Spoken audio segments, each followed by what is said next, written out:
Hi YouTube, it's Kathy and this is my weekly entertainment wrap-up for December 29th through January 4th. This week I read 1 book, I watched 4 shows, I watched 2 movies, and I listened to 1 book. This is the first weekly wrap-up of 2020, and if you missed my last one, that means that I've been doing this for 3 years, which is a thing that I still haven't gotten over. In fact, just before filming this, I checked Twitter and my friend Brody was talking about wanting to create a project but not knowing if people were going to care about it. And I basically replied to that I've been doing these weekly wrap-ups for 3 years and I often believe that nobody cares about it, but I like doing it, which is why I'm doing it. Don't worry, I know there are some people out there that care, but brains are assholes sometimes. The one physical book I finished this week was A Duke by Default by Alyssa Cole. This is a book that I meant to finish in 2019, but just didn't quite get the pages done. This is the second in the Reluctant Royal series, and this one follows Porsche as she is going to Scotland to be the apprentice to a swordsmaker, which if somebody had told me that that was the plot of this book, I would have picked it up a lot quicker because she went to my favorite city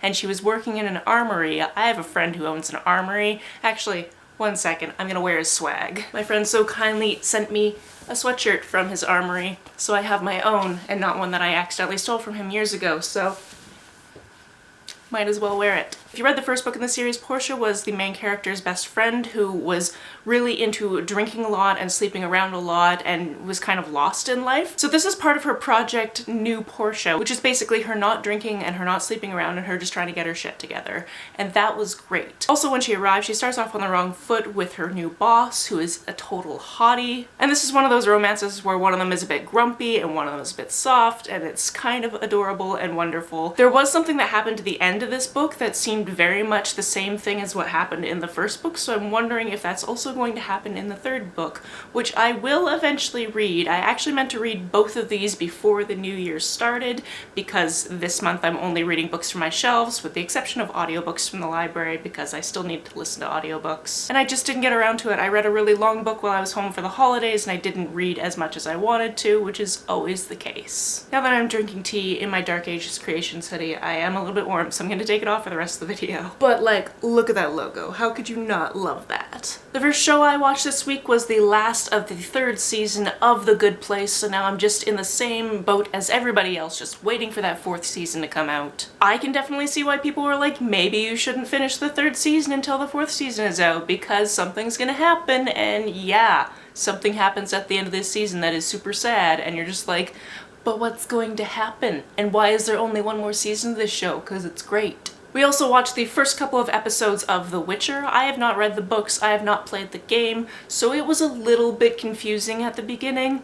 Also, I was promised bathtub scenes with the main character and we haven't gotten to those yet, so that's a problem. However, there has been some badass fighting so far and I've really enjoyed that. I know that some of the female characters also do a lot of fighting later in the show, mostly because an article came out where some guy was butthurt that ladies were fighting like men, and my friend, again, who owns the armory and teaches people how to fight with swords, was just like, I know tons of women that fight like badasses and are better with a sword than I am. What the hell is this sexist bullshit article? So yeah, looking forward to getting more into that and trying to figure out which characters I should really care about, because in the first episode you meet a lot of characters and then a lot of them are not there in the 2nd episode, let's just put it that way. My roommate and I also watched a couple of episodes of Australian Survivor. We're still in the 1st season. They're at about the midway point. There's still 2 tribes at this point, but they're like 27 days in or something like that, which is fairly close to the end if we were talking US Survivor, but this one goes for 55 days, which again, I'm just so impressed by. In one of these episodes, they got out somebody I really wanted them to get out, and then there was a good blindside in the next episode, so I am enjoying it. However, they must be getting really, really close to the next merge. I assume there will be a next merge where they're all one tribe, so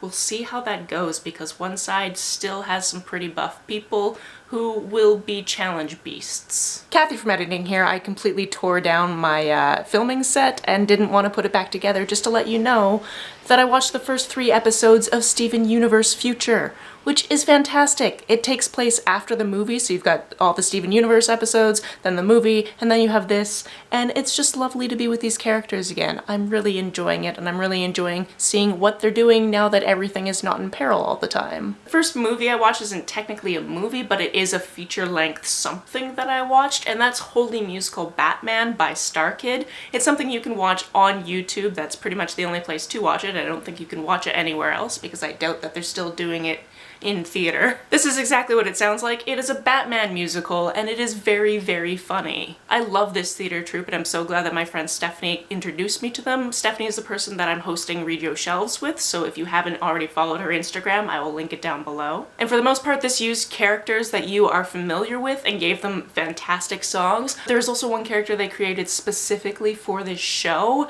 and the gags to do with this character are just phenomenal. Watch the show, you'll know what I mean. I will also try to find the playlist for that and link that down below. Finally, the other movie I watched this week was called In the Shadow of the Moon. When we started this, we didn't know anything about it. Chad actually looked at it, thought it was going to be like a solar eclipse type of thing, and he mostly wanted to watch it to laugh at how bullshit the science would probably be. Because he edits space videos for a living, so he kind of knows a little bit because he's heard it over and over again in the editing process. That's not what this ended up being. This ended up being a time travel movie. Didn't make a lot of sense by the end because time travel paradoxes. However, it was entertaining enough, and there was a big twist at the end that I thought was kind of cool. But overall, not the best movie we could have ever watched, but sometimes you just have to watch something with absolutely no expectations. The book I listened to this week was Swipe Right for Murder. This book is about a boy who's in New York City because he needs to go to the hospital to get basically his heart checked. His older brother had a heart condition that they didn't know about until his older brother died while playing soccer when he was only 15 years old. So it's spring break and he's in New York for these tests, and his family are elsewhere for some reason. I can't remember exactly why they're elsewhere, but he's meeting up with them the next day. However, he's in this hotel all by himself, and his friends have plans,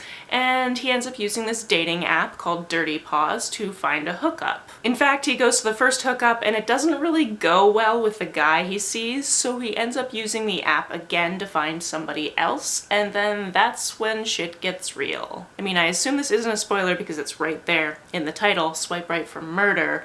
A murder ends up happening at this hookup, and then he's on the run from the law and from this other organization for the rest of the book. This is an incredibly intense book when it comes to the action sequences.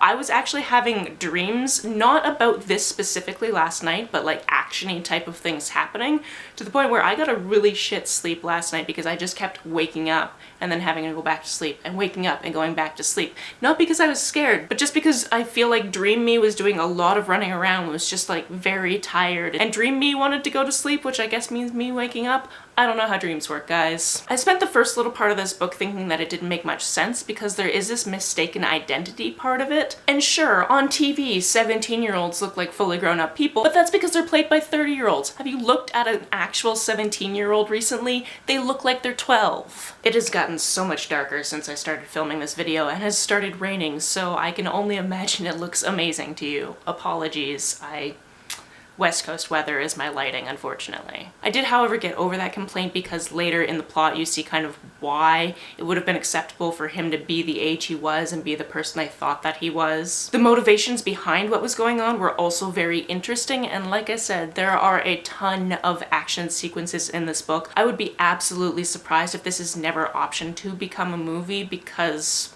I could see it as a film. That's it for this week. If you've read, watched, or listened to any of these, let me know about it down in the comments below. On the way down to the comments, if you hit that subscribe button, that would be very nice of you. You can like and share this as you see fit, and I will see you very soon.